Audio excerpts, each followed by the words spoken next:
Hasan al-Basriu rahimahullah thoshte, njeriu është disa ditë, çdo ditë që ik prej tij, ik një pjesë prej tij. Për shembull, na kena 10.000 ditë me jetu, na kanë mbetë edhe 10.000 ditë. Çdo ditë që kalon, afrohum kohës daljes për Allah. Andaj të shikojna mirë se çysh po shfrytëzojna ditën edhe natën.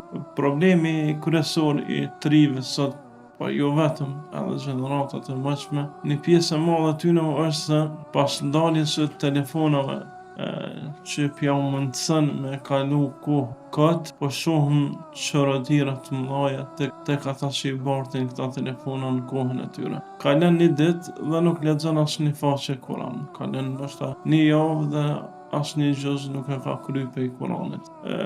Sigurisht se ky person që kalon kështu kohën nuk e ka jetë xhenetin, edhe nuk është tu garu me njerëzit e xhenetit. Allahu Azza wa Jall kur ka thënë për ndo burra në Kur'an që kanë qenë që në falë krejt natën, dhe në kohë të shëfyrit ka thonë wa bil ashari hum yastaghfirun, na falë Zot se nashta të kena adhuru që dohet. E çka me thonë për ata që flejnë, e për ata që kohën e Kur'anit që e kalojnë duke këshyr televizor apo telefon, e për ata të cilët jo që e shfrytëzojnë mirë, pa e kalojnë edhe në haram. Pra gjithë kjo është një lloj vërejtje prej këtij